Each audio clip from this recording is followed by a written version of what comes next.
Hello, Guardians. Welcome back to Tower Casuals, the Destiny podcast. I am one of your hosts, Corey Derrigan. Alongside me, as always, is the Jotun Toten, the Spartan Slaying, the Flawless, the Kilimanjaro, Josh Finney. Oh, well, you put a lot of pressure on me here, okay? Hey. Lots of pressure. I haven't gotten a Kilimanjaro. I have, I've gotten Overkill and, God, what's the one after that? Killtacular? Mm-hmm. I have gotten those, and it felt really good. Cool. How are you, Josh? It's been a minute. Dude, I'm great. I feel like it's been like a couple... It feels like a month since our last episode. It feels like a month. It has truly been... It's truly been a long week. Just, personally, things I'm not going to get into on air. It's been a really long personal week. I'm thankful and ready for the Christmas break. Even though I'm not leaving, I'm not going out of town anymore. I'm punting my vacation to sometime next year. Still hoping to go visit some friends the week after Christmas, just to get away for a few days. But it's more time to catch up on the games I did not get to this year. Looking forward to sitting down and enjoying some Guardians of the Galaxy, playing through Mass Effect for the very first time. Ooh, are you enjoying that? So I have not gotten the games. My Black Friday orders came in, but they are currently wrapped and under the tree. Oh, okay. You're looking forward to I was given playing I was given my choice of which of the 4 games. So on Black Friday, I bought the Mass Effect Legendary Edition. I bought Riders Republic. I got Guardians of the Galaxy, and I got Hitman 3. I was asked which game did I want early. And I chose Hitman 3 because I've really been jonesing to play it all year. And then I quickly realized this is a very short game. Hitman has a lot of replayability, but in terms of story, it's very short. Mm-hmm. And I probably should have just gone ahead and gotten Guardians so I could get it knocked out of the way for Game of the Year purposes. Mm-hmm. So I think I'm gonna pick up Death's Door finally. And, wrap that up and finally finish Deathloop. I'm going to drag myself to finish Deathloop this week. Maybe play some It Takes Two. I got a lot of gaming on the docket for the next 2 weeks since I'm not going out of town. Cool. I've really only been playing Halo, honestly. I've been Halo honestly it's just consumed me. Yeah. I mean that campaign is so big compared to the rest of the Halo franchise. This campaign is bigger than the rest of the campaigns, it feels like, put together. I rolled credits Saturday night. Yeah. On the campaign. So it took me 4 days of playing to get there. Did damn near everything you can do. Did all the fobs, beat all the banished outposts, got all the Spartan cores, all the cosmetics, all the high value targets, got most of the skulls, any open world skull I got one of them from inside the missions, but that's about all I'm missing from 100%ing is 5 skulls and a handful of audio logs that are within the missions that I missed. Yeah. I think, and all that'll be saved for when I can do mission select. Yeah. So I think I'm just going to try to finish the rest of the main missions and then probably go back through and really try to just eat it up. Because go ahead. Go ahead. No, go. I was just gonna say because I was trying to do as much as I possibly could because I wrote the review for Boss Rush for Halo, and I played about 2/3 of it. I would say I didn't finish it, but I feel like I played enough to really warrant a review. I didn't write much about the story. Because I didn't finish it, and I didn't think it was fair for me to review the story if I didn't finish it, but I did review the gameplay and the multiplayer. The story, and I mean, we are planning to do a Spartan Slayers. I gotta check on the availability of our guests that we're gonna get for that. But man, the story is kind of a mixed bag for some people. I think it's a really well done story. It clearly, I kind of liken it to it. This is Halo's Force Awakens moment in a lot of ways. Mm-hmm. It's not ignoring what came before, but it is kind of rebooting for the next generation. Mm-hmm. While paying homage to what came before. And I think the game really, I wasn't too sure on the plot until you get to about the halfway point in the game. It's funny because for me, the turning point is that summer 2020 demo. When you play through that mission, that's the turning point in the game for me in a lot of ways. Yeah. Like, meeting the Harbinger is cool and all. Okay. Yeah. It freaked me out. I was not expecting to meet. I was like, oh my God, who the hell is this? Yeah. And it was super creepy. But when you actually play through the mission that we saw last year, you're like, okay, this actually was not horrible to show us for a vertical slice. Yeah. But like, in terms of all the campaign levels, like, now that I'm done, I'm like, okay, I don't know what you would have shown me that wasn't that demonstrated the open world, that showed a little bit of everything, the grapple shot, etc. Yeah. But really, narratively, once you finish that, have you gotten through that level, Corey? Yeah. Pelican Down? Yeah. Okay. So when you get to the end and you do the boss fight, which is, in my opinion, it's one of the most challenging in the game, because you got snipers all over the place. Oh yeah. You got to kind of hole up somewhere. Yeah. When you go through the scene with the pilot after that, with the pilot and the weapon, that's the whole, like, emotional turning point for me, where, okay, I'm suddenly invested in this character and I wasn't before. You can ask Joe, like, I was sitting there bitching and moaning about him, and I'm like, oh my God, like, I hate this character. I don't know why people are like, oh, he's a good character, like, in their reviews. And now it's like, okay, I get it. I get it now. Yeah. I feel like a lot of the times, like, when people say that, there's always that one point in a game where you're like, oh, I see what they're saying now, you know? I felt this. I felt the same way, though. I was like, what? Like, up until then, I was like, what is the purpose of this character? Like, why is he even here? Besides to deliver me a warthog when I need to get somewhere. So it was basically like they made Foehammer from the original Halo into a real character, instead of just being largely off screen and expanding upon, you know, her character in the novelizations. Instead, like, 216 is super core to the story. Now, what I was not a fan of, and this is something I'll dive into when we actually review the game, there you hit a point of no return shortly after that mission. Like, you do that mission, and then you do the one right after that when you're activating the Forerunner constructs. It's a point of no return. You get locked into finishing the campaign until it's done. You cannot leave it at all to go get more Spartan cores or anything, and that is super frustrating. Thankfully, my completionist nature wouldn't let me progress in the game without doing all of that first. And I was like, okay, so I got all the multiplayer cosmetics. I can look cool in multiplayer. I got my Spartan cores. I got all my armor upgraded. Cool. I'll wrap up achievements when I'm done. I'm sure they'll let me keep exploring the open world. You have to do, like, the last 6 missions all in a row. There's no stopping. You can save and quit, of course. But there's no backing out into the open world. And that's massively frustrating for me. Like, I've done all this work and now I can't enjoy the fruits of my labor. So, not a perfect game by any means, but definitely I would say the most complete Halo since the trilogy. Like, they nailed the campaign. It may not be the best story, but it's the best campaign. Like, it's the best world. I can't go back to having a non-open world Halo. Give me the open world with the linear campaign levels. That's fantastic. It feels like that. It feels like a fully realized version of Combat Evolved's 2nd and 3rd level, is what it feels like. Yeah, I've described it as Silent Cartographer, the video game. Yeah, so it's which is great. I would compare it to those and to Halo 3's best level, the Covenant. Yeah. When you're flying around, turning off the towers, you get the mongooses, and you're driving around the scarabs with those, and the hornets, and just how. And then you still have, like, this big hallway you have to go through fighting alongside the Flood. Then you have to fight your way out of it. And it's like that and the Ark are like 2 massively long levels, but they were examples of what you can do. Like, I've heard the concerns with not having the different biomes. It really stopped bothering me after, like, hour number 3, because, like, damn, this is just such a fun game and such a good sandbox that I'm not really super bothered. You are in a very tiny portion of the ring. You're not traveling all over it like you have in past Halos. You're just not.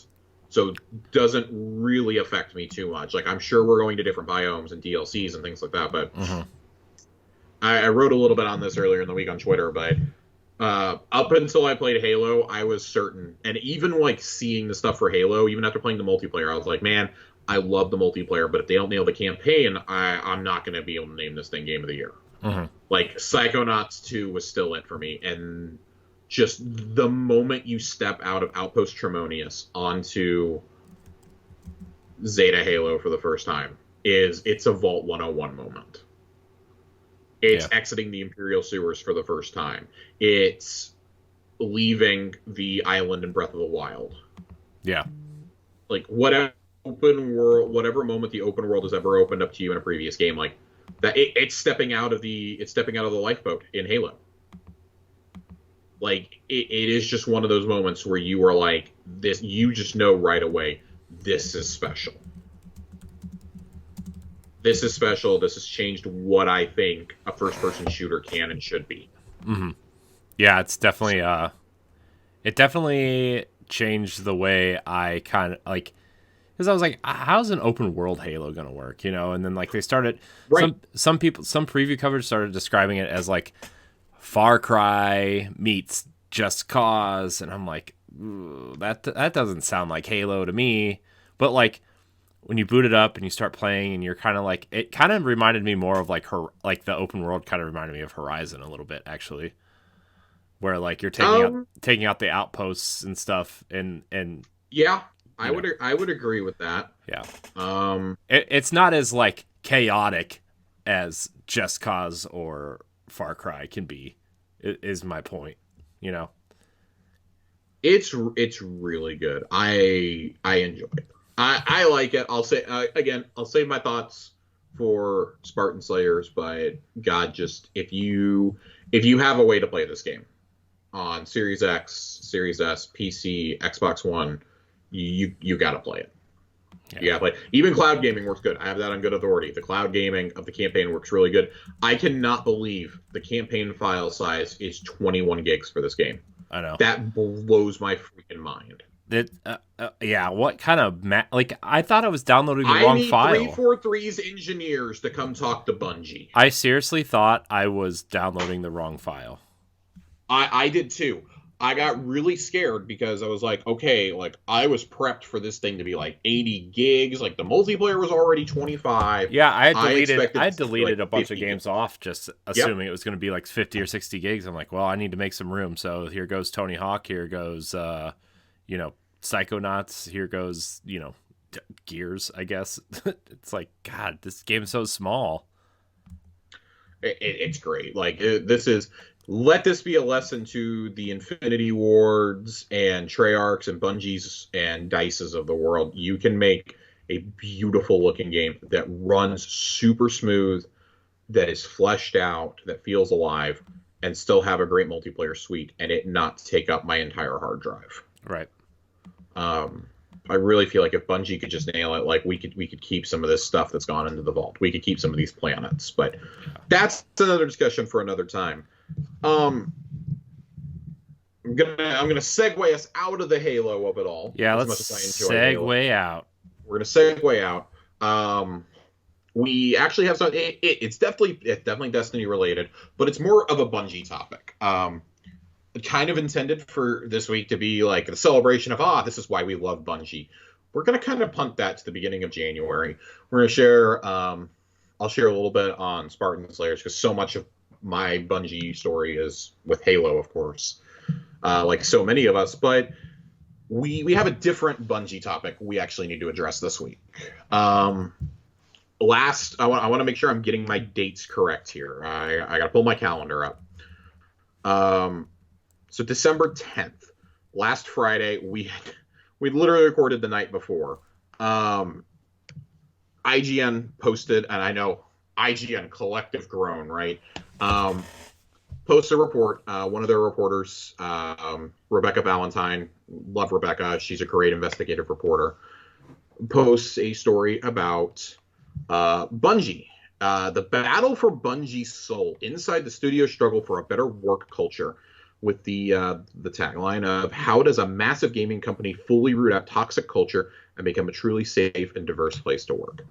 And detailed in here, there are stories that go all the way back to 2011 and stories that were shared as recently as this summer. This is a story she's been working on for a long time. 26 current and former employees at Bungie over the last decade were spoken to for this story. Their accounts of the studio's work culture encompasses a wide range of experiences that span overt sexism, a boys' club culture, crunch, and HR protection of abusers, as well as more complex stories of microtransgressions, systemic inequalities, and difficulties in being heard. However, interviewees also include a number of more recent employees who, despite their own hurts, truly believe the studio is slowly but steadily improving, are candid about the immense challenge of trying to turn such a massive ship in a better direction, and whose account of change lines up with statements made to IGN by Pete Parsons in response to this piece. So I'm going to stop right there. I encourage everyone to read this. It's a long piece. I encourage you to read this and then read Pete Parsons' response to it. He put out a response Friday afternoon. He knew that this piece was coming. They were not allowed to read it in full until it was published. His response was written a couple hours later. There are a few people that have tried to figure out who are they talking about here? Because one of the statements that Pete makes is both here and in his message on Bungie.net is, I don't care how long you've been here, how important you are to the studio. If you're treating people like shit, you're gone. You're gone. I don't care about your Bungie history. And there have been some high-profile departures from Bungie over the last year and a half. I want to say right now, we're not witch hunting anybody. We're not here. We're not going to speculate on who it is, who might have left. There was some speculation earlier in the year about a certain employee. Not going to name names here. It is what it is. You can go do that digging on your own. We're not here to play the blame game. That's not what this is. That, to me, that detracts away from the stories that are shared in this article. Mm-hmm. It's long. A lot of the stories here specifically deal with the narrative team, which I think we all know has been in turmoil for most of Destiny's history, probably until about the last 18 months or so. It really seems like the release of Arrivals is kind of when everything turned for the better permanently. We'd had sparks with Forsaken, for instance, or with The Taken King, but we never had that consistency. But from Arrivals through what we're doing right now with the lead up to the Witch Queen, I think we can all agree, outside of a few missteps, like the gameplay may not always be there, the events might not always be there, but the lore and the in-game storytelling has been the best it's ever been. Mm-hmm. So here, there's seemingly no better microcosm for Bungie's historic company-wide cultural troubles than its narrative team, which has experienced toxic leadership, issues with crunch, and at times unmanageable separation between the ideas of old Bungie and new Bungie culture, and more, all within the last 5 to 6 years. We spoke to a number of individuals who were close to or are part of the narrative team and painted a picture of severely divided groups whose problems originated as far back as Destiny 1. Several sources spoke of a team lead from that time who appeared to suffer massive burnout during the project, creating an increasingly toxic work environment for others on the team, enough so that team members kept a countdown of days since his last explosion on a whiteboard. Many people I spoke to were familiar with a story of him throwing a chair at a window because he felt others were ruining his creative vision of the game. And yet he stayed at Bungie for several years, eventually leaving and then being invited back to do contract work on Destiny 2. Some sources who had encounters with him during the later period said he would frequently issue narrative direction despite no longer being a senior team member, and would become angry when he felt the Destiny 2 writers were deviating from his vision for Destiny 1. One source told a story of him yelling at her over the phone so aggressively that she was brought to tears and subsequently refused to be on phone calls with him without a third party present. There are a lot of stories in here that echo this kind of general framework of people who think that they are bigger than what you are creating, and that they are bigger than the team. They want to be. There's a rock star culture, the good old boys club. Like, these are not new and unique stories that we're hearing out of Bungie. Okay, we've heard those in the past, from people who spoken out on Twitter and whatnot.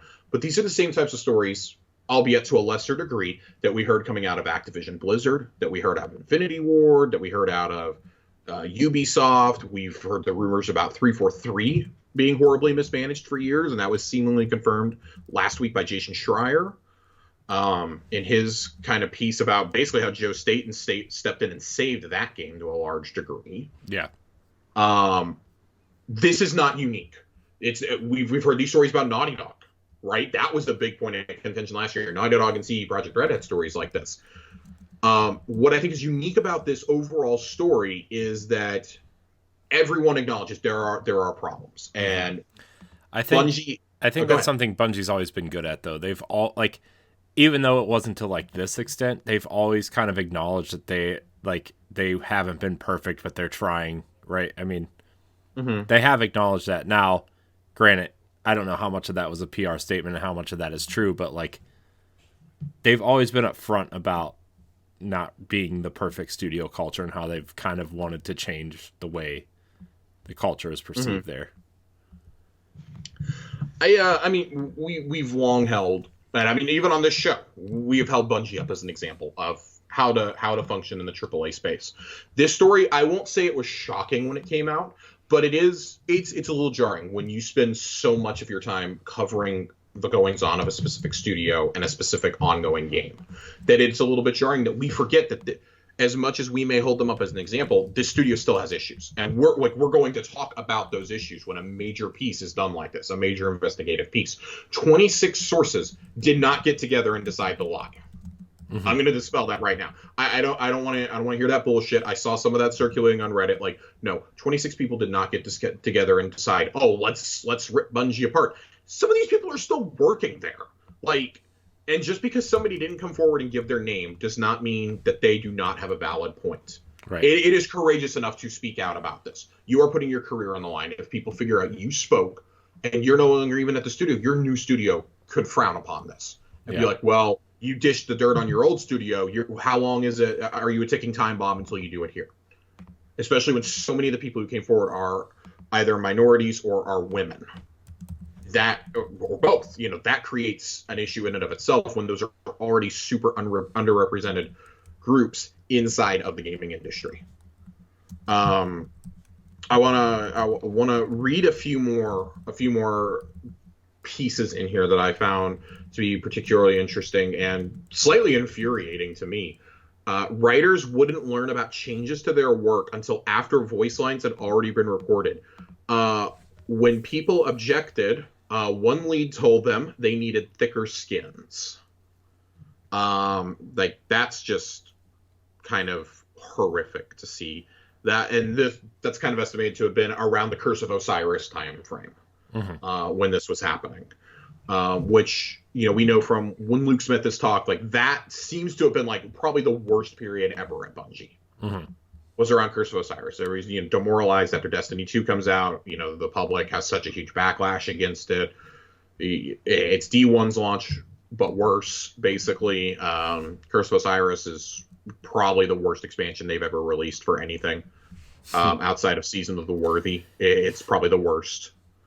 Yeah, it's pretty bad. It was really bad. This was a $25-$30 DLC too. Let's keep that in mind.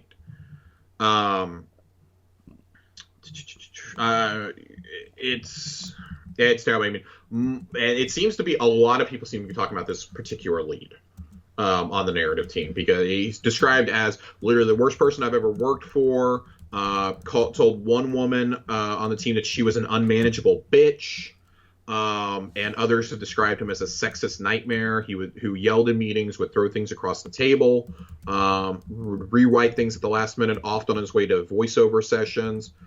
He was eventually let go, but was replaced by what our sources say were similarly antagonizing men. One lead frequently made sexist comments, but also complained about reverse sexism, and on at least one occasion made homophobic remarks to a queer colleague. He openly mocked team members' ideas in meetings, then played mockery off like a joke, and would frequently take credit for work others had done.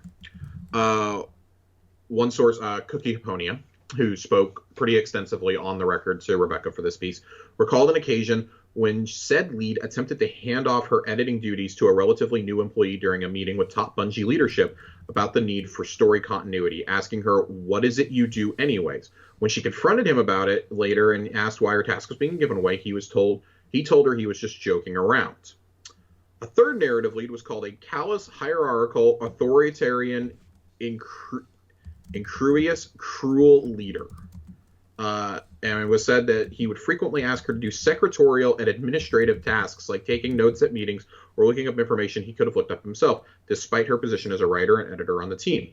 And it's so many things in here. This is such a long piece. Another thing that comes in here, though, and this is the part where I was a little surprised, is the community team is put on blast in part of this. On blast is a really bad term. I just don't really know how else to say. They're called out, I should say. Curse of Osiris' story had been lambasted on Reddit, with a few female narrative team members being singled out by the community for harassment, death threats, and vitriol. Our sources say these women did not receive support inside the studio or from the community team for what they were going through, and multiple sources were aware of one member of leadership still at the studio who emailed Reddit comments about these women to other company leaders in a seeming bid to tear down the narrative team because players didn't like the story. The same leader is also said to have been dismissive during a meeting about the controversy, explaining no one should be worried because they were just going to bring back the Destiny 1 team to solve everything. In fact, multiple people familiar with the writing team related stories of its members being treated poorly by other departments, being consistently derided when the game was received badly. To this extent, I do want to say that Cosmo and Dylan both came out and made remarks about the story last week. They both publicly commented on it and said, concerning what we did, we absolutely were not as supportive as we should have been. We should have been better. They, apologizing. That was about the time that DMG would have been becoming a community person, I believe. And that was when Cosmo was still kind of junior. They are the only two left from the community team at that time, to my knowledge. Deej is no longer there.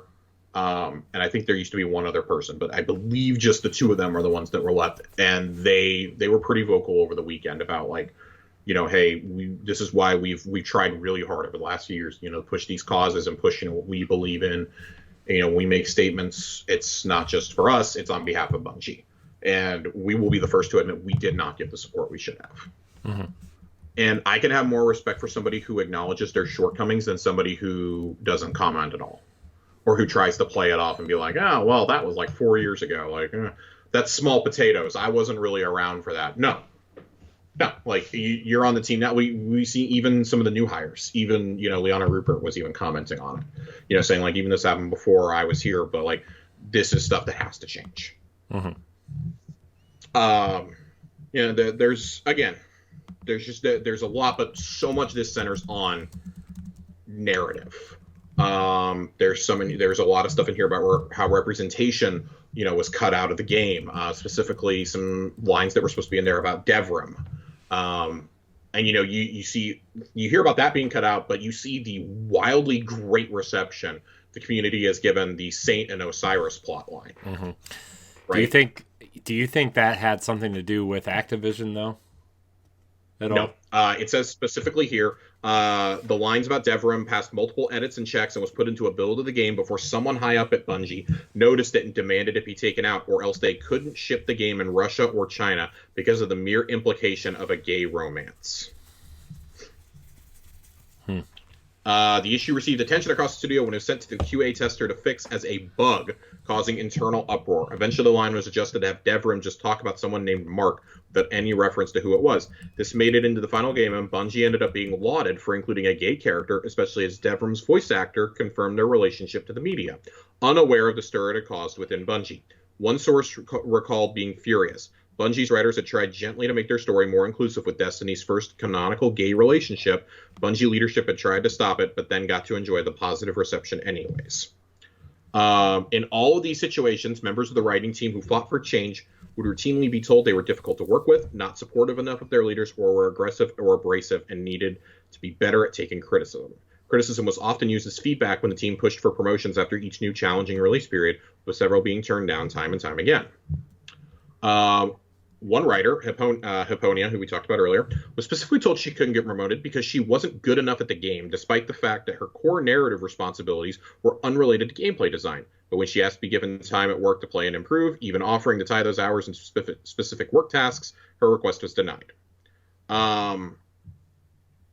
In 2019, the situation became untenable. The entire writing staff tried a last-ditch effort to mediate their constant conflict with their leads with HR, but were once again told they needed to try harder to work with the people who were making their lives miserable daily. Despite the team reiterating that their lead did not appear to be making efforts to build these same bridges on their end. Many wrote letters to CEO Pete Parsons begging for help, and they never heard back.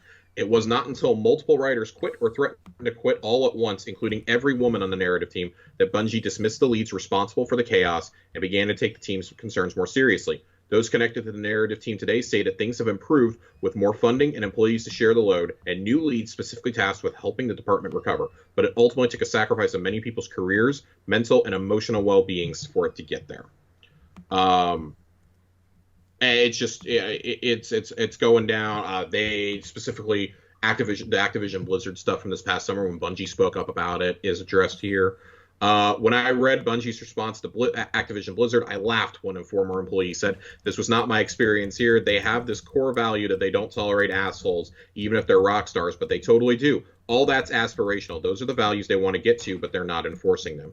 Stories of Bungie's problematic rock stars go way back to its success as the creator of Halo. Some names only came up once or twice, others reared repeatedly across multiple departments and over many years of Bungie history. One top-level company leader, who has been with Bungie since Halo, was described by sources as an asshole, who constantly disparages others, was dismissive of those who brought up the company's toxic culture, didn't bother to learn anyone's name, and whose inappropriate work wardrobe at one point included a shirt that advertised free lap rides. He was also seen getting incredibly drunk at company events and would clip his toenails at his desk. Notably, this person rose to the company's topmost levels before being quietly let go after years of issues. An ambiguous company email announcing his departure referenced the company's zero-tolerance policy for bad actors and offered employees mental health support if needed. There's others. God, there's so many more. I want to get towards the end of this though. Like, again, there's like a paragraph for every story. Just go through and read this. They talk about the old guard a lot. One producer was frequently mentioned by sources for routinely making sexist comments and openly talking about his love life and asking colleagues to comment on images of women he brought up on Tinder. Producer said to have skyrocketed through the ranks at Bungie and was very charismatic and well-liked by the old guard, enough so that any reports to his managers about behavior seemed to fall on deaf ears. He was eventually fired. One employee recalls a number of his colleagues discussing his departure shortly after as a good guy who got taken out by political correctness, suggesting women who reported him just needed to get a sense of humor. It seems to be an awful lot of sexism is a lot of what I'm taking away from this piece. There are other things, but that is by far and away, that is the most outstanding thing here, especially in light of Ubisoft and Activision Blizzard. That's kind of the first thing that my mind's gravitating towards. There is something in here about crunch, but that is far and away the over-encompassing topic here. It seems as that and microaggressions. Not even microaggressions. I would just say aggression, period. It's long. There's updates in here. The stories we've shared so far represent some of the worst of Bungie's history, a work culture with deep roots that cannot simply be dug up overnight. In response to IGN's request for comment, Bungie CEO Pete Parsons, who's been with Bungie for 20 years and CEO since 2016, reiterated Bungie is trying. In a lengthy reply, he opened by apologizing to anyone who had ever experienced anything less than a safe, fair, and professional environment at Bungie. I'm not here to refute or to challenge the experiences being shared by people who have graced our studio with their time and talent. Our actions, or in some cases inaction, cause these people pain. I apologize personally on behalf of everyone at Bungie, who I know feel a deep sense of empathy and sadness reading through these accounts. He goes on to detail a number of actions the company's taken in recent years to change its culture, many of which are also mentioned to us by current and recent employees of the studio. A number of these employees told us they believe that, slow though it may be, Bungie is trying to move in the right direction, largely thanks to the growing number of diverse individuals and their allies within the studio who have been tirelessly working over the years to change its course through action, company groups, and growing employee pressure for a diverse, healthy, inclusive workplace. Sources tell us of a quiet but deeply significant change that began taking place in the last few years. They began to notice a number of more powerful, problematic individuals leaving the company one by one. Many left quietly and professionally, giving the appearance of a voluntary departure, and a few even left on publicly positive terms, celebrated with fond farewell letters to the entire staff or Bungie's community. Most of them still have high-ranking positions elsewhere in the industry. While some sources claim that certain individuals among them were quietly asked to leave, the exact circumstances around this house cleaning seems unclear. Parsons confirmed to IGN that departures had happened, admitting the company had not been as transparent or swift as it could have been in removing individuals, adding that Bungie was only able to do this when brave people came forward or when bad behavior is conducted out in the open. We believe the people whose behavior warranted removal from our company have been terminated, or are no longer working for Bungie, but if new information comes to light, whether through this story or by named or anonymous people coming forward, we will act on that information and investigate with integrity. There's no catharsis. When bad actors are thrown out, there's no awareness of who's a bad actor to avoid. Without that, I don't think it's possible to build trust at a wide scale. That, to me, that kind of wraps it up. There's a little bit, some more about crunch here at the end. It does kind of shift to a more positive tone towards the end. I will say that. One specific area in which current and recent employees expressed optimism for the future was with Bungie's current incubation projects, and one in particular.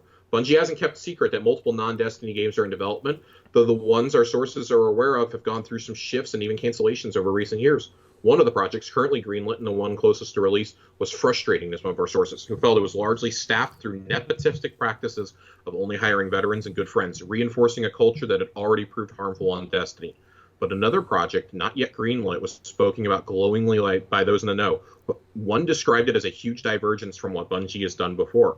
Others told me this incredibly diverse team of developers with a significant number of leadership roles held by underrepresented minorities. One person said it was the kind of team I want Bungie to have everywhere. And so, I mean, like, those are the things that we want to hear, right? Not that first project, the second project. That's what we want to hear about every studio. But ideally every AAA and indie game, we want to hear about it having a leadership team that is represented by the people who are playing these games, right? From all across the spectrum. Like the time of it being just guys that look like me and Corey, it's over. It's done. Like, You cannot make games today if you are only focusing on one gender and one race in your leadership roles. You just can't. And this is not a platform for me to preach. I promise we're almost done. This is probably the longest piece I've ever read on IGN. Like, I'm still going. And I'm gonna go ahead and wrap up from this piece. If you're interested in reading more, I definitely encourage you to go read it. There is a lot here that we did not get to. A lot of it's fairly in depth. And Bungie's leadership is directly called out by the people who came forward, as they should be. Like, this ultimately falls to your leadership to clean house and make it a good, safe, productive environment for everybody. At a certain point, like, not even at a certain point, like, your people are more important than your product. You can make a good product, but your product will flourish and will succeed beyond your wildest dreams if you take care of your people. You just have to. Like, there are so many AAA studios that have such large turnover, and Bungie does not seem to be one of those. Mm-hmm. But maybe that's also a negative on their part, because clearly they're having a clean house. They're clearly having to get rid of people. And if you think that this is just happening at Bungie, I have news for you. This isn't just happening in this industry either. This happens in literally every major industry in the world. Every major corporation is going through something like this. Bungie is the one that we're holding under a microscope because they give the appearance of being better. And so if you want to act like you are better, and to be fair, I do think they've made great strides. We've talked about a lot of their initiatives on this show since its inception. I mentioned at the top of the show, we've talked about their support for Black Lives Matter. We've talked about their support for transgender community, for the gay community, the LGBTQA. There is so much more that needs to be done. Like, yes, you can have those clubs at Bungie. You have accessibility at Bungie. That was another one that we lauded. That's cool that you have that stuff. It's a shame that all this had to happen for those to start coming out into the open, though. Yeah. And then as kind of like a companion to this, to prove it's not just people who don't want to be named coming forward. If you've ever watched something on YouTube about Destiny that's about the story, you probably know Mylan Games. What I was actually unaware of is that Mylan was the curator for the first 3 Grimoire anthology books. He posted a video over the weekend. I guess this was pretty publicly known that he was, and I just have been super tuned out because I've Team Bife, baby. I've watched a lot of Bife over the years. Team Bife. That is not to say I do not like Mylan. We love Mylan. I've used Mylan as a source a lot of times to better understand the context behind certain things. I think Bife's a really good storyteller. Yeah. I like the context that Mylan gives. But he had an experience with somebody who, when he was contracted to work on this, they had it all. He went through and read every Grimrock card, decided on the order they were going to go in for the first book and this and that. And then somebody comes in at the last minute and is given his title. They reassigned his title to this person like a week before publication. Wow. Yeah, I have there's a read up on PC Gamer. I'm not going to go through and read his YouTube video word for word. After spending several months structuring the book and getting the final proof, this last stage before publications go to the printer, Mylan received an email 1 week before the book was due to go to press. It told him another individual would be added to the project and give the book a final pass and make suggestions. This individual was a member of Bungie's so-called Old Guard, who sent Mylan the following email at the time. In this final pass, my only goal is to make the book the best it can be. Given the insight and understanding I have from cultivating the ideas and tending the soils that birth these tales, I may offer some last-minute changes and challenges to make sure it reaches that goal, if you'll let me. Let's all just pause for a moment to admire that tending the soils line. Well, the writer of this email certainly went on to tend Mylan's soil. It was the Old Guard making clear they had more knowledge and experience of destiny, Mylan said. The emailer went on to question Mylan's work in a fundamental manner, why he'd chosen this particular structure, why the chapters were ordered this way, and so on.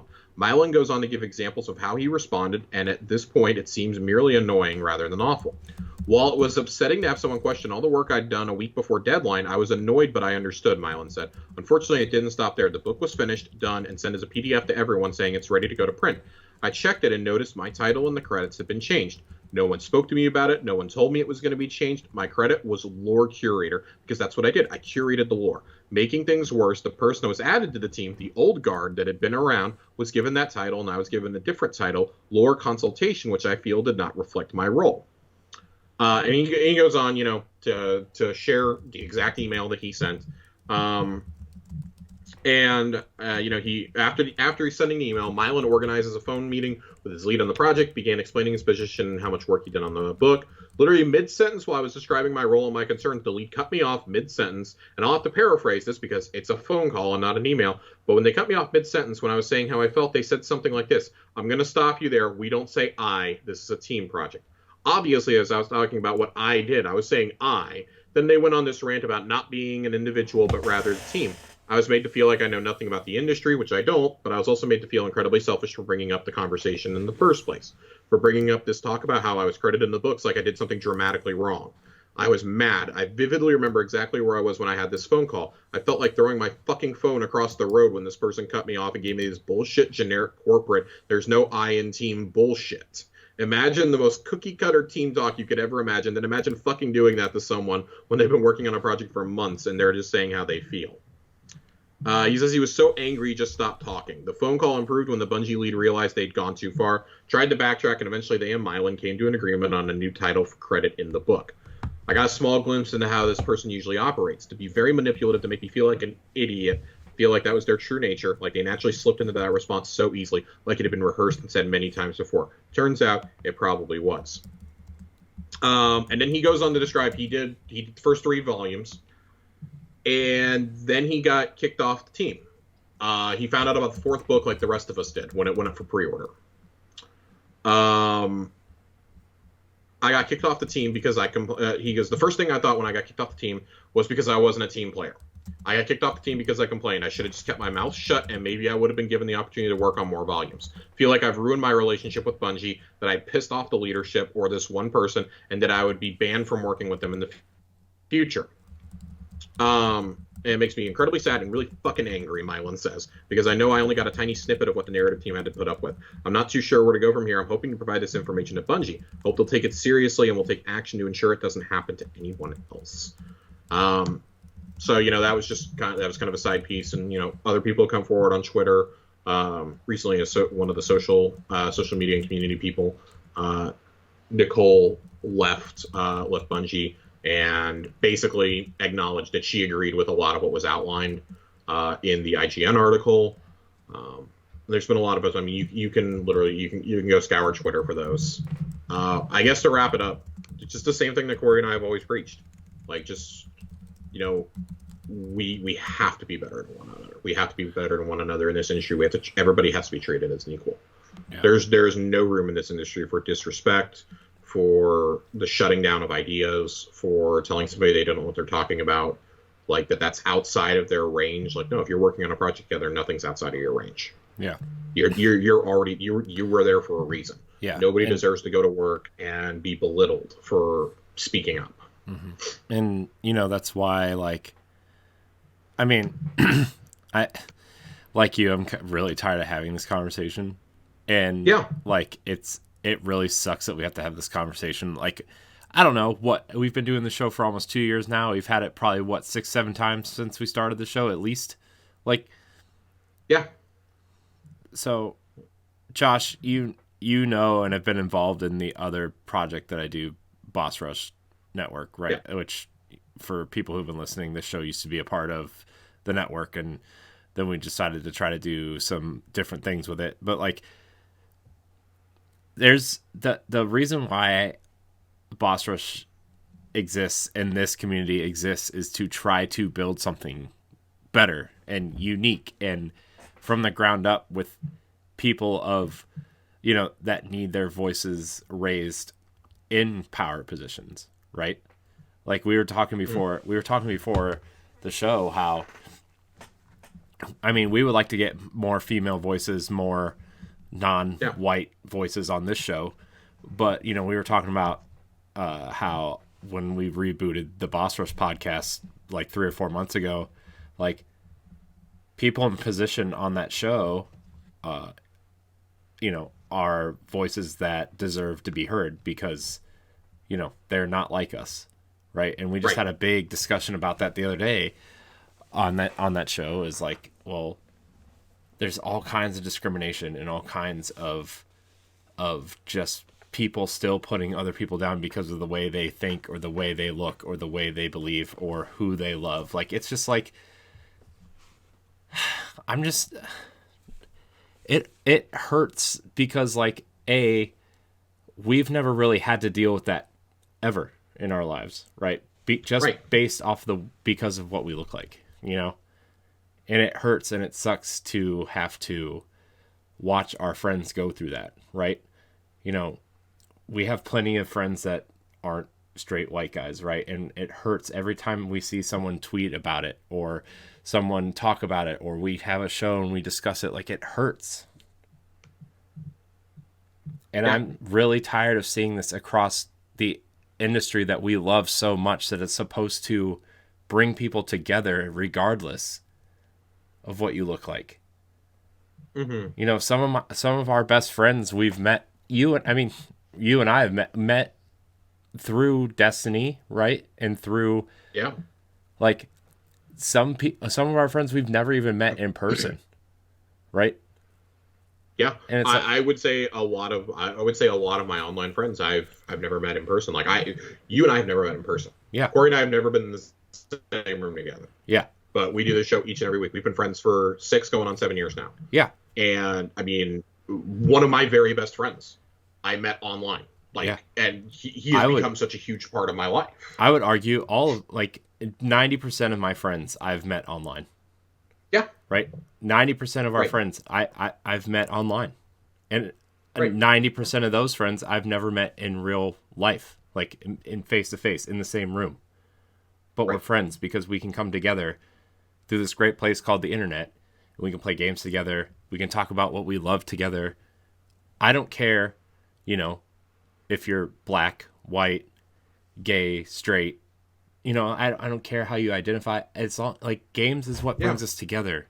This is supposed to be something that we love, and the fact that people are still having this quote unquote boys club 30 years after, still aren't respected. It's so, like, it hurts. Like, it hurts mentally, it hurts physically. Like, I'm tired of having this conversation all the time. And like, I mean, don't get me wrong, I'm so glad that we talked about this, because like we need to be the ones that reinforce this message, because to this story's credit, people still listen to people that look like us and nobody else. So we need to be the ones that elevate the message, right? Like, it's, I don't know. Stop me when I get angry, because I'll just rant about it, and it just it sucks. This sucks. This really sucks. There's an addendum to everything that we talked about that I want to cover, and I promise it's the last thing. We're going to talk about some more lighthearted things after this. Yeah. But I think this is an important conversation for us to have. That we cannot fundamentally sit here and talk about a game and ignore what's going on at the studio. We just can't. I at least can't. Like, I am not built that way. Like, that directly influences how I perceive the game. Like, I can love this game, and it's a difficult conversation to have, right? I love Bungie so much. I love Destiny so much. But when toxicity needs to be called out, it's going to be called out on this show. Like, it's just going to be. We have a platform. You have a platform. You have the responsibility to do that. Yeah. This afternoon, this broke. I guess it broke yesterday afternoon. It broke yesterday evening. Bungie's head of HR is officially stepping down from her company after more than 14 years, effective today. In an email circulated to employees, in which IGN has seen in full, Gjallarhorn reflected on her time at the company, saying she wants to do everything in my power to make sure everyone who works here has a safe, welcoming, and supportive environment. She then cited the need for the company's people team to move forward with membership largely comprised of people new to Bungie. I know they need to be trusted to be your advocates, not labeled as enablers or seen as company resources who provide bad actors with safe harbor. In her message, DeHaan mentioned her time at Bungie had included working through deeply challenging interpersonal conflicts that included termination of employees for performance, bad behavior, discrimination, racism, and sexual harassment. She added this included reporting her own abuser, a man, an executive, and someone I thought was my friend at Bungie, which resulted in Bungie firing him. She concluded her email by saying, I am proud of the work I did at this company. I believe I made recommendations that were in best interest of our people and in service of the company we wish to become. I also believe we made some mistakes, and that to become the better version of ourselves, the company I know we can be, we have to acknowledge and confront them in good faith and grow together. This comes less than a week after the extensive report on Bungie's work culture, which spanned a long history of sexism, boys club culture, crunch, and HR protection of abusers over more than a decade.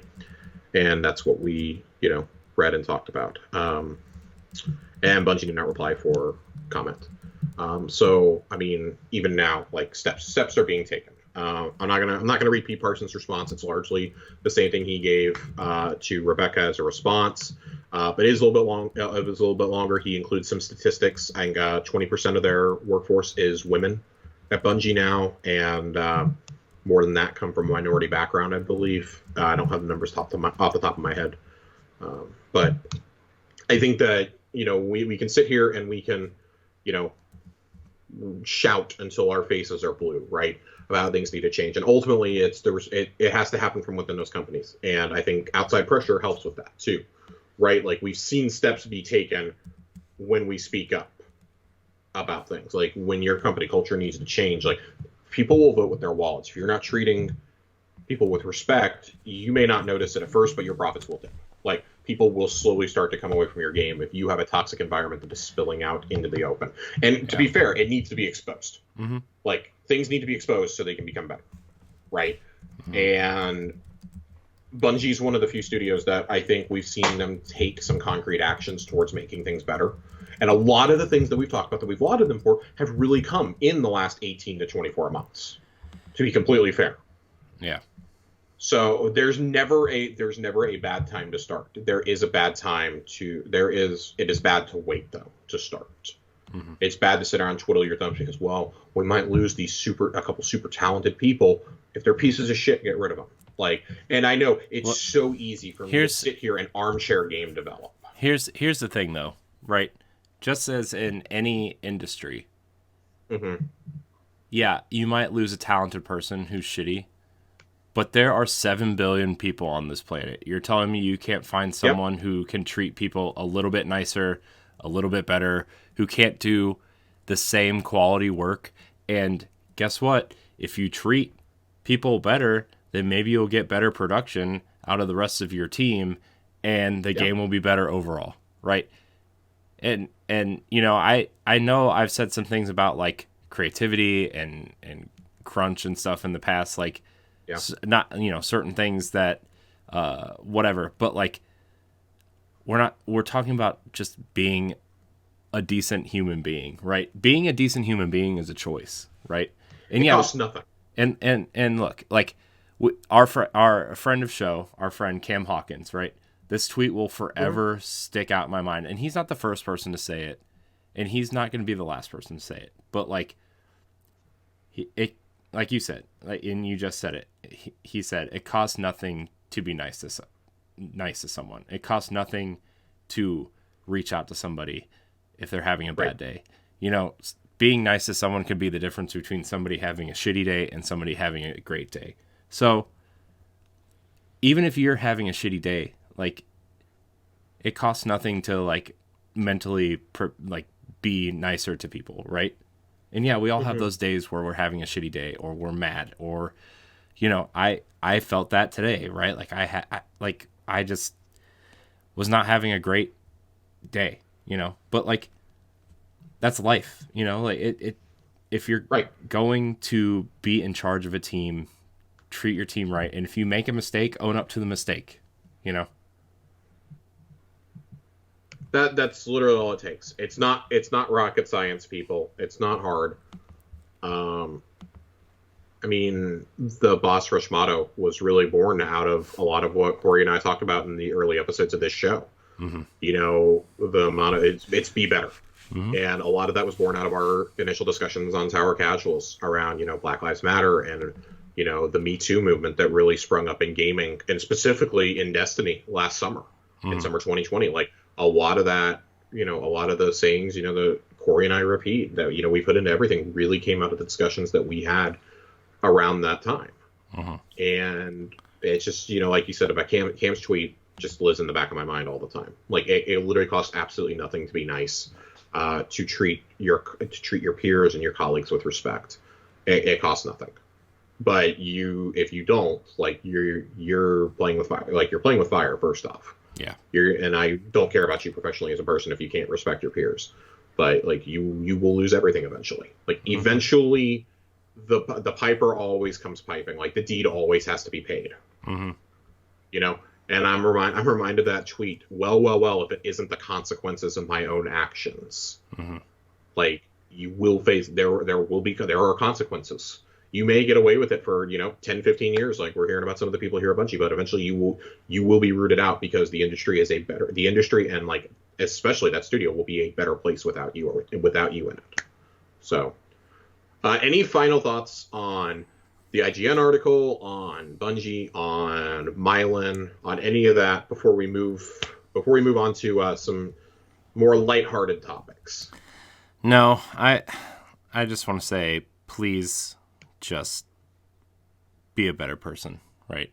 Just, you know, smile, treat people right. If you make a mistake, own up to your mistake. Yep. Just be a better person. Be better. Be better, people. Be better, indeed. So, I don't know how we're supposed to really transition out of that to talk about a dungeon, but we're going to try our best. Hey, Josh, the dungeon. That's a better topic than what we just talked about. Hey, Corey, the dungeon. Have you done the dungeon yet? Hell yeah, I did the dungeon. Got your Gjallarhorn? I do have my Gjallarhorn. This dungeon. This may be my favorite. It's not the most complex. No, it's definitely the less 100% the easiest. I love the mechanic. The mechanic is fun though. The mechanic is fun. It's goofy. Yeah. I like that the Scorch Cannons were used for something. That kind of took me for a loop the first time I realized that's how we get the doors open. Yeah. In the ogre fight was with Scorch Cannons. Yeah, it was kind of funny. Like before we even talk about the Scorch Cannons, like the beginning when you're getting into the loot cave and you have to use the engrams. Full spoilers, by the way, people. If you have not done Grasp of Avarice, full spoilers. Yeah, full spoilers. So you can cut out now, I guess, if you don't want to hear them. When you go to open the loot cave with the crystal and the engrams, right? It was so funny because like me and Mitch, you know Mitch, and like we brought our friend Jeff into the dungeon with us, and he plays, but he doesn't play, like we do or anything. Right. And so the first thing he does is he shoots one of the enemies. He's like, "Oh my gosh, I got like 3 exotics." And we were like, "No, you didn't, dude. This is part of the dungeon." Yeah. He's like, "There's a timer on my screen. What do?" We were just like, "Run to the crystal." He's like, "Where's the crystal?" I'm like, "In the loot cave." He's like, "What's a loot cave?" It was so funny. What's a loot cave? Listen, I am so happy. Like, just it spawns you into Skywatch, and the first thing you have to do is just shoot into the fucking cave. It's so great. The thrall running out reminded me of the camping days of old. You had to stand exactly so many feet back and just keep shooting in. Then you'd go pick all your stuff up. You'd sit there and you'd look at everything you could. You'd delete everything that you didn't need, all your blues, and you'd go back and pick up your legendaries or your exotics. I thought the mechanic was really cool. I love the trap switches. Mm-hmm. The pressure plates are pretty great. The messages you find along the way, though, because this dungeon tells the story of Wilhelm, an explorer. I'm upset that it was not Zur, ultimately. I really was hoping it would be Zur. Yeah, I'm kind of surprised it wasn't, to be honest with you. It's a very Pirates of the Caribbean-esque tale. Yeah. But in Destiny. Yeah. And I mean, they really lean into it towards the end with the pirate theme. Mm-hmm. But I love, you're going through this, and then you come up to the first boss, to the ogre room. And to me, the ogre hits harder than the final boss, in my opinion. Yeah. That ogre is fucking nasty. Yeah, that ogre was like, I mean, the final boss was like a cakewalk compared to this ogre, right? Like, the final boss is just like, God, I hope you have some heavy somewhere. We did a day. I did a day one with Colonel Panic and Nerd Generalist, and it didn't take us too long to figure out. Once we figured out how to open the doors, it was like, oh, okay, like this thing's gonna die. Like we just gotta wear them down. It took us like 3 or 4 phases. I think none of us are running optimal DPS. We're all sitting there running battle rifles because it's just we just got these and we want to play with them. Mm-hmm. I was less than thrilled to see a sparrow race after that. I'm still traumatized by the Scourge of the Past sparrow race. The firewall that chased you. This one was almost worse. I'm still expecting a giant servitor. This one was almost worse. Yeah, because you had to just have to keep moving. Yeah, well, not only that, but you had to like. It was funny because like we were riding through. We were like, all right, Mitch, you just go for the bombs, and Jeff and I will try to find the time extenders, right? And like every time we would find a time extender, one of us would die. We would just be like, "You keep going. I'll respawn in 47 seconds." It was God. It was so cool. It was fun. We basically were doing that too. I was basically just in the first couple rooms. I just go full steam ahead, so that I'm taking all the fire. I'm usually blowing up just after bomb number 3, and that lets Nerd just fly through after that. Yeah. I jumped off before. On our final run, the one that finally got us through, I jumped off my Sparrow when I was in midair coming up to sea, and he was right behind me. My Sparrow blew up right next to him and almost took him out. Mm-hmm. But I was since I jumped off of it before it blew up, I was able to make a new one real quick, and so I took off after him and hit the last time extender. Mm-hmm. It was able to drop down onto the final point, but. Sparrow Race is a lot of fun. I actually think the Fallen Shield Room is my favorite. Just the mechanics involved there in using the grav lifts with Scorch Cannons and rolling the dead servitors in as bombs. Yeah, that was fun. It's a lot of fun. It's a goofy little dungeon. It's definitely not as mechanically complex as like Pit of Heresy or Prophecy especially. Mm-hmm. But it's a lot of fun. I enjoy it. The final boss, like the music that's playing, feels very Pirates of the Caribbean-esque. It's pirate. You're fighting pirates. Yeah. You look at the name of the shank, and it's like matey. Yeah. Is what his name spells out, and the Vandal running around that's super powerful is the Bosun. Yeah. I was really hoping it would be Randall the Vandal I for know. the boss. I know. Just all my nostalgic hopes and dreams kind of died after I realized it wasn't Zur's tail. I was like immediately like not as invested. Yeah. But I love, the booby traps, the audio messages you're finding throughout. There's a couple hidden chests. Very raid-esque, finding the hidden chests. And they're not that hidden either. They're just like kind of out in the open if you just look around a little. Yeah, if you just explore a little bit, you'll find them. It's not like they're hiding anything. No. And then, of course, you go back through and you can do the catalyst. It's the first farmable dungeon we've ever had. We were going to attempt a master run and kind of were like, now let's get the lay of the dungeon one more time before we try it on master. Because like on master, the only concerns that I have are literally it's the ogre and like maybe the final boss are the only concerns. I'm not concerned about anything else on master.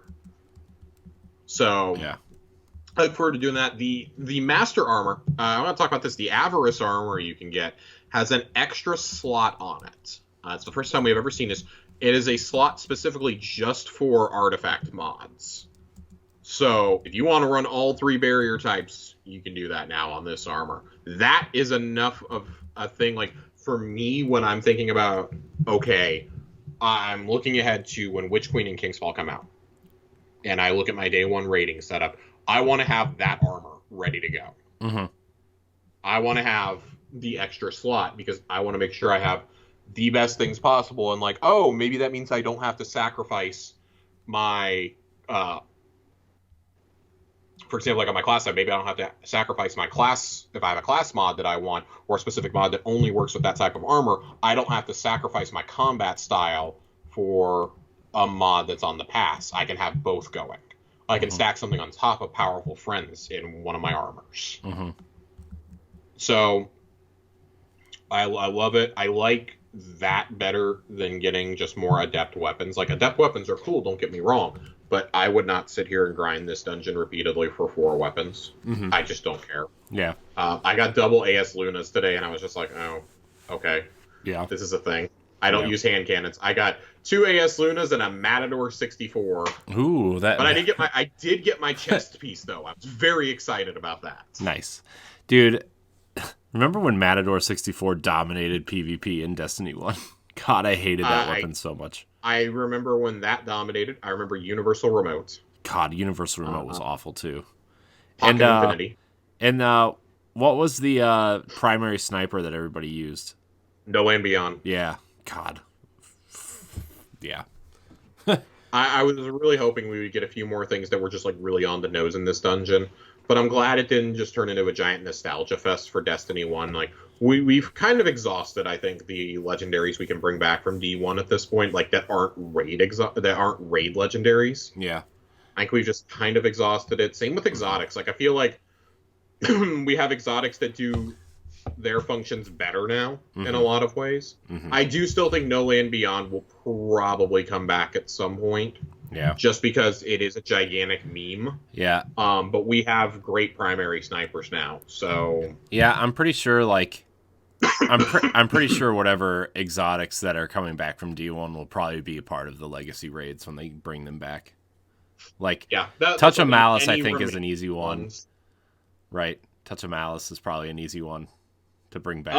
So I don't know that it'll be Touch of Malice. I think it'll be like Touch of Malice 2.0, kind of like how Whisper is Black Hammer and Black Spindle. Yeah. So like you'll never see those 2 guns in Destiny. Just like the Outbreak taste of Malice, Outbreak Prime, like just update them just a little bit. Like we'll never get the swords will never come back from D1. No. We have legendaries that do all those functions now. Yeah. And the although I really would like to hang better. Dark Drinker up on a Guardian apartment wall. I'm just saying. Just saying. Just throwing it out there. I'm just throwing it out there. So really cool dungeon. Go do it. I encourage you to find all of Wilhelm's audio messages. You get a really cool Gjallarhorn ornament for doing it. Mm-hmm. And it is one of the requirements for the VidMaster title, which I am 2 triumphs away from it. I'm so excited to hopefully wrap this up this weekend. Yeah, and there's only 10 of them too, so I mean, it's not like there's only 10 of them. Most of them are related to dares or to just finishing the dungeon. Yeah, they're not that hard. The 2 hardest ones are doing all 5 of the events on Legend in dares and doing dare on Legend with 2 to 4 people in the fire team. Yeah, and each of those will reward a exotic emote when you do them as well. Yeah. So it's not too bad. I look forward to getting that done. A lot of these, I think, also count as challenges towards moments of triumph. So do all that. I'm looking forward to wrapping up this seal and my moments of triumph seal, hopefully over the Christmas holidays. My Realm Walker, I'm going to get like 3 titles all at once. Bungie Rewards is going to hate me. I'm going to sit there ordering like 3 pins separately. And then, just kind of take a break. I'll pop in for any story stuff, but I have no reason to play Iron Banner anymore this season. There's not a whole lot in Eververse I care about. I'll pop in and get my free Bright Dust every week from the store, though. Get your 700 free Bright Dust every week from the store if you bought the anniversary pack. And then I'm just kind of chilling. I'm finishing up things before Witch Queen comes, because when Witch Queen comes, I'm done. Mm-hmm. That's going to be what consumes me for the next 8 weeks, probably. Between getting raid ready, doing all the story content, weapon crafting, that's not even counting the seasonal storyline, whatever that ends up being. The other thing that's going on right now is an event that I typically make fun of. The Yawning. The Dawning. The Yawning. I have called it the Yawning in the past. It feels really welcome this year, though, because everything else has been, like, so serious and so intense that, like, this and the anniversary event are, like, a nice welcome distraction from, oh, Savathun is about to shit kick all of us. Yeah, it's like, this, like, very serious story that we've been hearing the last, couple seasons, and then, this season in particular, seeing Savathun in the throne, like, in the crystal, right? And then you like, oh, well, let's go fight some pirates and get Gjallarhorn, and let's bake cookies for Christmas Grandma. Yeah, oh, man. Christmas Grandma. I love Christmas Grandma right now. She's the absolute best. Josh, can I make you a shirt and send it to you with just her face on it? Will you wear it? I would never wear that. I would hate you so much. What if it was a hoodie? I would hate you even more. No, you like hoodies, though. I hate you. No, you don't. I do like hoodies, but I don't want to like look in my closet in the middle of the night and see that face staring at me. I'll buy you a blanket and you can sleep underneath Christmas Grandma. I've joked in the past about how I was going to spend so much money and so much Bright Dust during the anniversary event that I found out everything that I wanted was basically just going to be given to me by Xur. Mm-hmm. So I don't have to buy anything now.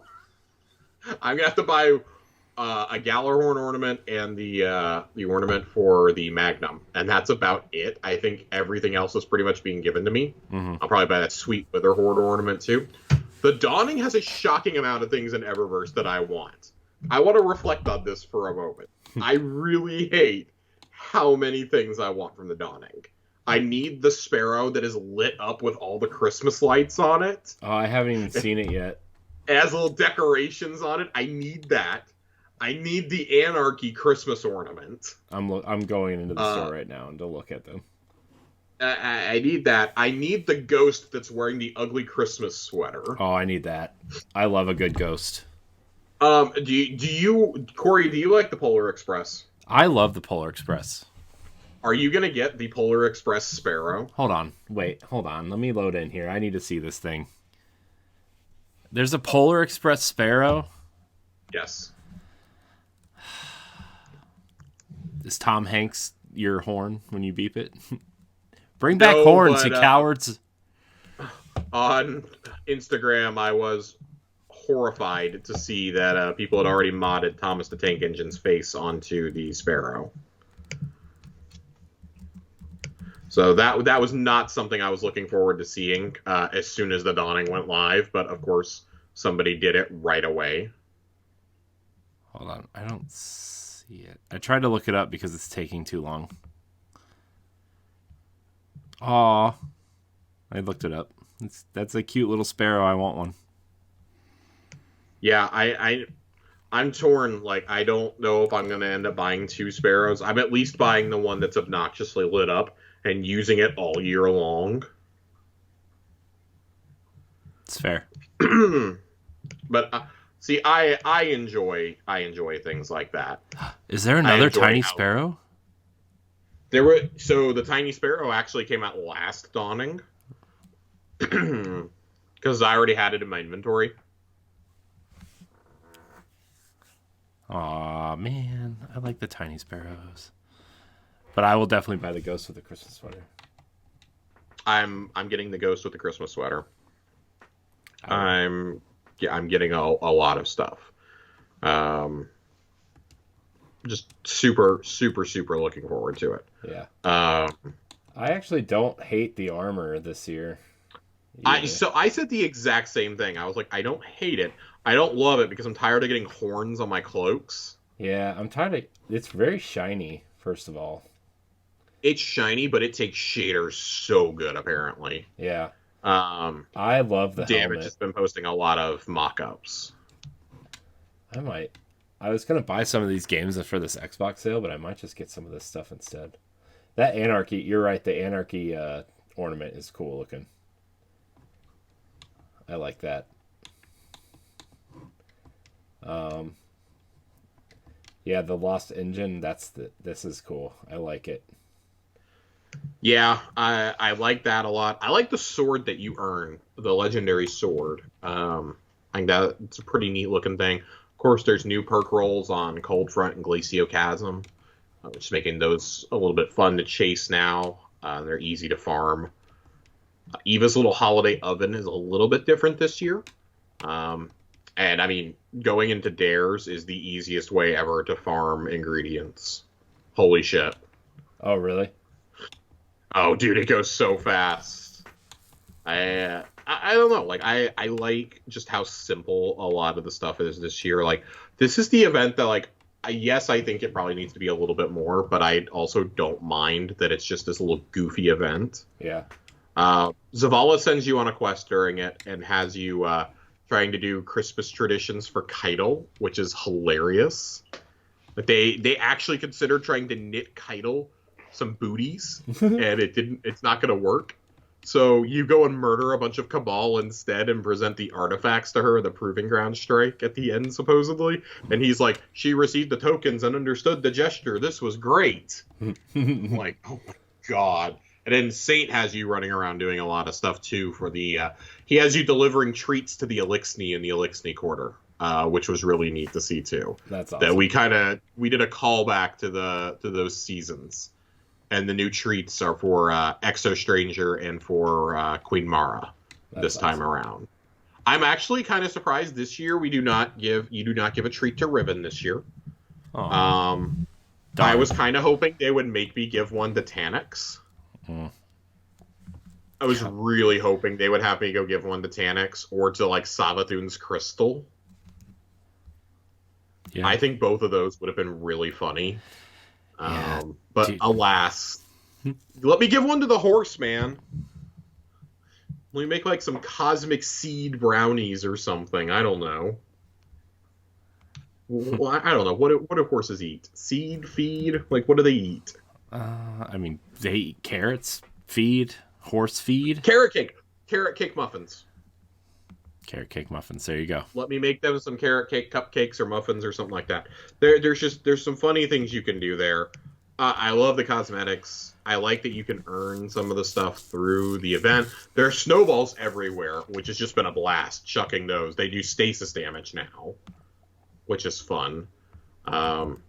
There's a lot of really wacky things, and just it's a fun time to kick back. Like, for those who are around during the holidays to sit here and play.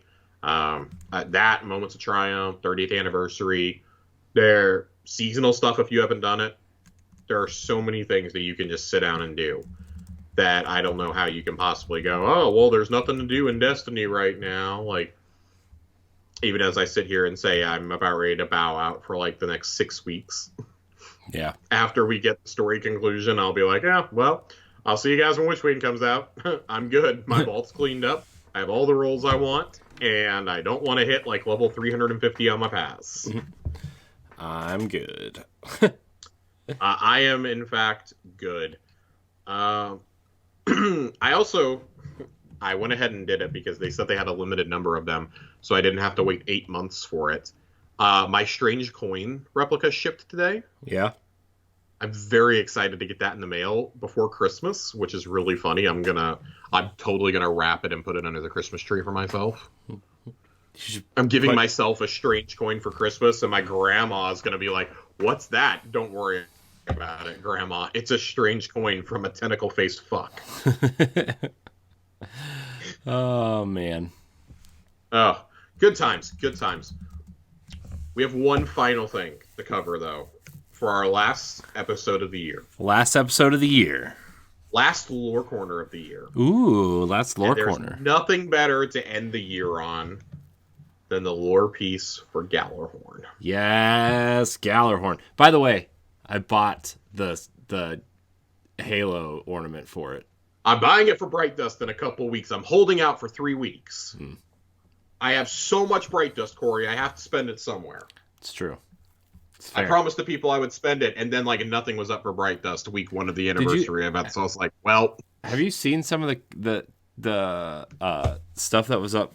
What, last week? I think some of it was cool. Did you see? I had a lot of it. Did you see the Game Boy Ghost shell? I did see the Game Boy Ghost shell. I really want to get it. Yeah. A man can never have too many ghosts. I may never use it, but I'll have it forever. I want shelves in a Guardian apartment where I can put all my ghost shells that I can't use up there. I know. So Gjallarhorn. If there's beauty and destruction, why not also in its delivery? Feasel Crux. Randy finally reaches the tower. It was a long road from the Cosmodrome, but Shah Han had given him some good directions. His ship had only exploded twice on the trip from Old Russia, and while he defended his Ghost's second and much better repair job, he even found some loot. As he materializes on the receiving pad of the tower, a gathering horde of humans and guardians of all ages gather around a singular figure deep in the crowd. Randy can feel an almost mythic aura, exotic even, radiating from the figure. He jabs his scuffed elbows through the crowd to get a clear look. When he finally breaks through, he understands the draw. The Guardian. They stand, one leg propped up on the tower railing. Randy's ghost talked about this person a few times before. Some kind of hero. Big deal. Randy was a hero too. Amazing, a Titan says about the weapon in the Guardian's hands. Randy looks at the Titan wearing a strange chainmail visor. It's just a rocket launcher. I got one of those in Old Russia the other day. Randy brags, proudly unholstering a launcher. His ghost, Dandy, nudges him. Now listen here, Berry Blue, Dandy says. What you are looking at in the Guardian's hands is a top-of-the-line Wolfpack deployment device, each firing of which unleashes hell in the form of a swarm of homing micro-rockets. I've told you a flock of crows is called a murder? Well, they really should have reserved that name for this swarm instead. Randy holds up his bad omens. I could put a tracking module on this. Dandy chuckles, I guess. Randy looks at the bad omens. His pride turns into frustration at the mediocrity of his equipment. In a fit of anger, he heaves the launcher over the Guardian's head and over the tower railing. The Guardian pivots and drops to a solid stance. They shoulder and fire off the Gjallarhorn like a volcanic eruption, blowing the bad omens to smithereens.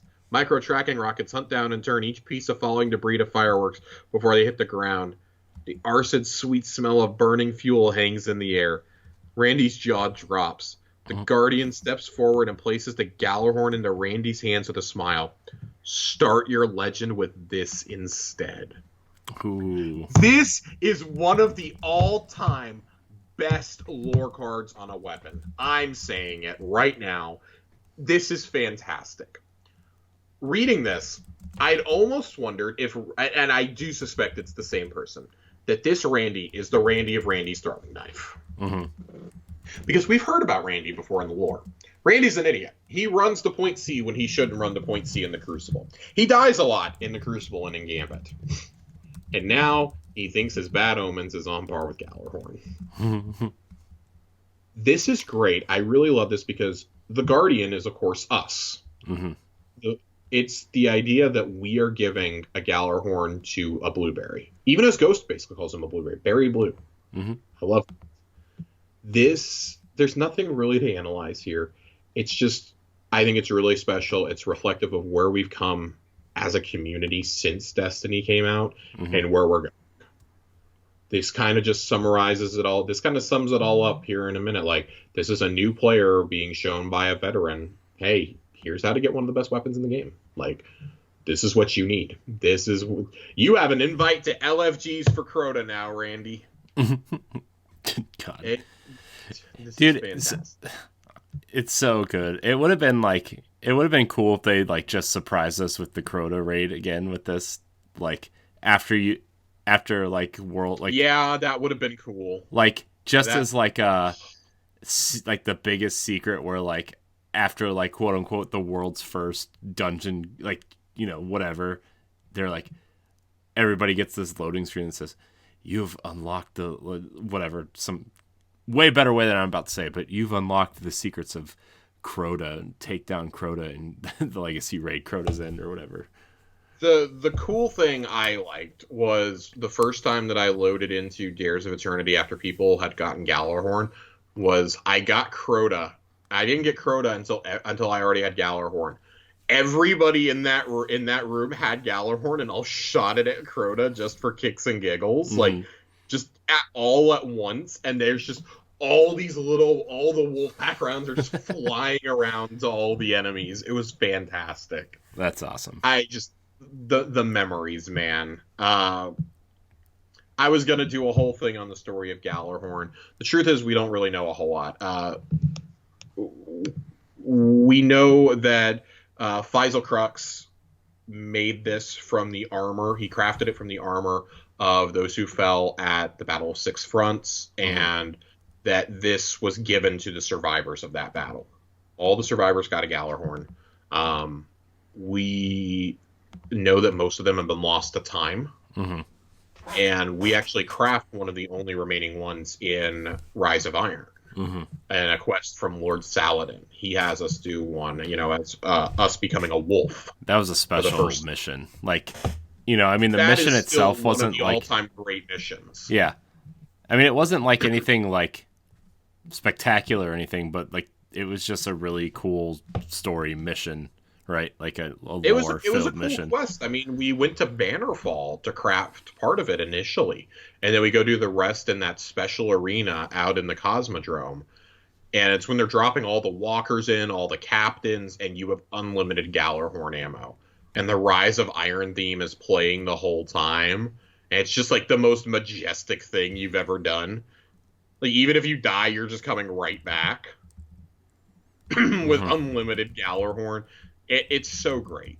Gjallarhorn holds such a special place in so many of our hearts. It's Destiny's most recognizable weapon.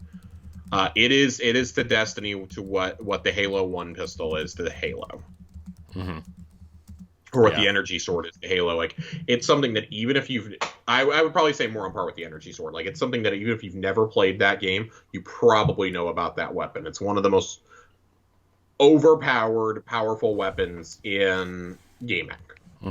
Is the original Destiny 1 Gjallarhorn. And only a handful of us actually remember what it was like to be one of the few that had it before Xur sold it for a second time. You had to get real lucky and get it as a drop. You couldn't just go buy it. Like, exotics are infinitely more forgiving in D2, which I think is more fun for all of us. Yeah. But, man, it was like having Willy Wonka's golden ticket. You got invited to everything if you had a Gjallarhorn in year one. Oh, yeah. It was great. I can't wait to go in and do Vault of Glass or to do Taniks again. Yeah. But with one person having Gjallarhorn and everybody else having rocket launcher, just legendary rocket launchers, because now if one person has Gjallarhorn, everybody gets Wolfpack rounds on their legendary rocket launchers. Right. Which is great. I can't wait to do that with Atheon, especially. I think that's going to be a blast. Is that a PvP thing too? Because that could be like really interesting. It is in fact a PvP thing. The person just has to be in your fire team. Yeah. I mean, obviously trials. I've seen people using it like crazy in dares. Yeah. We were doing it today in the dungeon. I actually ran my lasting impression impulse amplifier code Duello with that on, and just so many numbers were popping I couldn't begin to tell you how much damage I was doing. Does that stack? Because on my code Duello, I mean, I would probably just run Gjallarhorn, but on my code Duello, I have cluster bombs. It should stack. That would be like ridiculous. Because I have targeting adjuster and cluster bombs on my code Duello. So lasting impression is great because when it hits, you get the initial damage. You get like the 15 or 20k, and then it blows up, and you do more. That's when you do most of your damage. That's when you do like the 50 or 60k.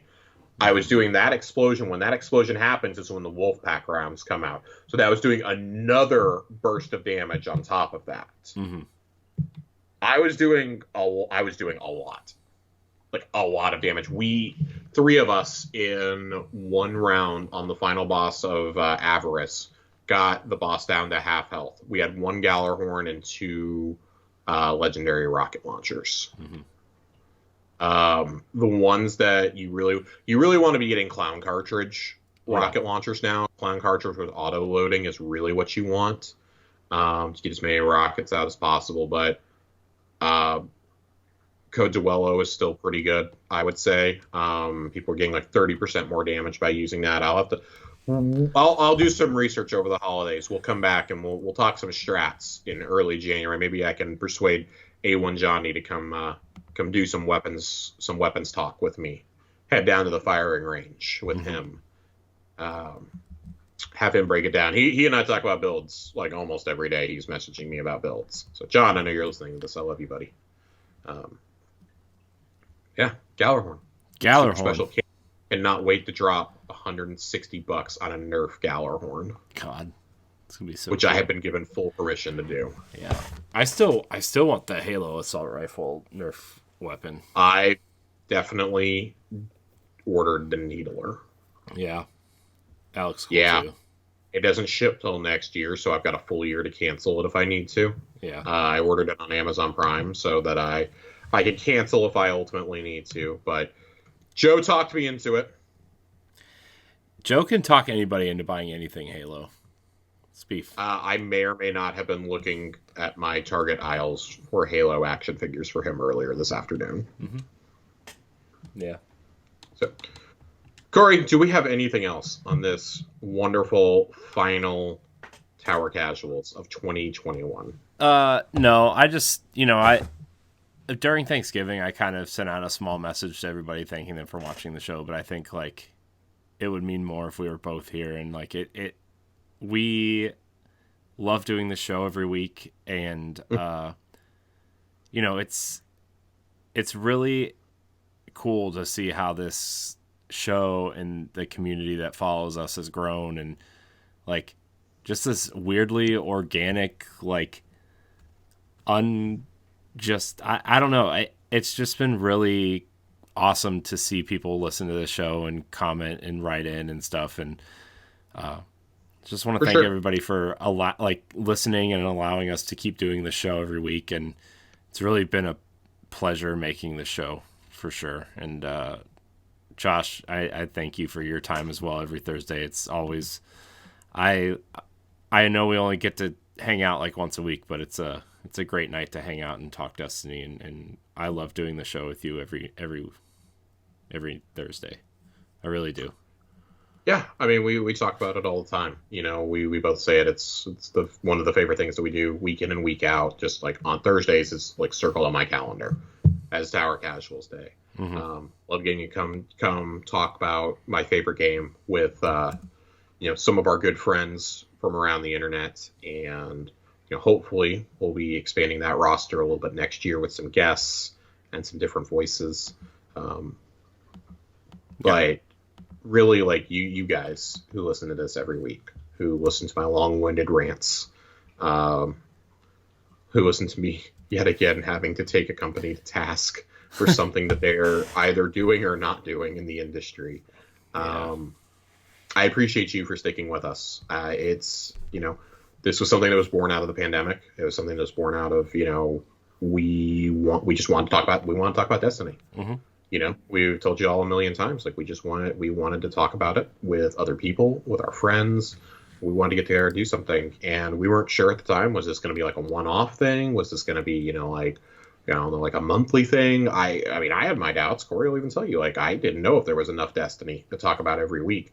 Yeah. And then it was like, they changed the entire seasonal model on us. Yeah, and we even talked about, like, hey, after this initial run of episodes, maybe we'll do every other week, once a month, like, when, like, every 2 or 3 weeks when there's something to talk about. Like, we had that conversation, and, the fact that they changed the seasonal model, like you said, and are literally giving us something to talk about every week is, like, I'm so glad that they did that, and I love it. I think that makes this show better, having it consistent every week. And, I mean, there have been shows out there where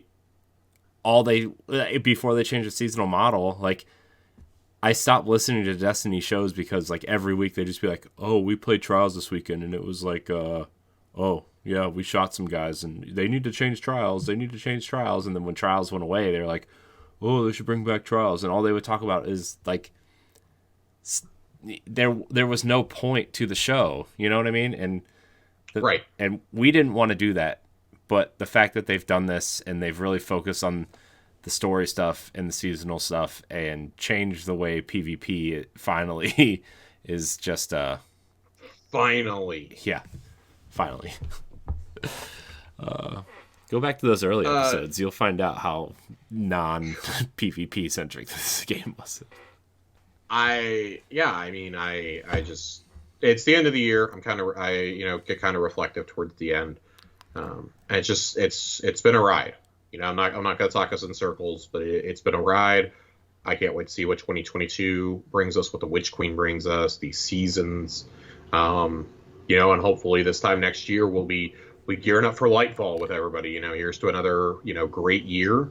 Episode 100 will be here before we know it. God, yeah. 72. We got 28 weeks, Josh. 28 weeks from the beginning of the year. That puts us sometime in July. Yep. Sometime in July. July coming up on August. So probably pretty close to when we see Lightfall for the first time. Is when we'll be episode 100. What a killer 100th episode it would be to do like a big Lightfall breakdown reveal style episode. Oh God, I would love to do it. I don't know that we can engineer it that way, but I would love to do it. God, I would have a third knowing our child. luck, it'll be like episode 99. Yeah, or like 101 or 102 or something stupid. Oh yeah, it won't be 100. 100 will be like a non-existent TWAB. There'll be nothing going on, but that's the future. We'll see how much Josh's Bright Dust Bank increases by then. But seriously, genuinely, thank you everybody for sticking with us for another year. The show's grown a lot this year. Yeah, our listenership went way up. I made the comment last week about our Spotify numbers. 999% increase in like every single metric. Like I thought it was broken, the metrics for. I thought it was too. Then I saw other people's numbers and I'm like, nope, ours is not broken. Yeah. Yeah. Well, I mean, my job, so some of our metrics for podcasts are measured that way. And like some of the newer podcasts were increased that way. And I was like, wow, like this is real. This is real. So yeah, crazy. It's crazy, man.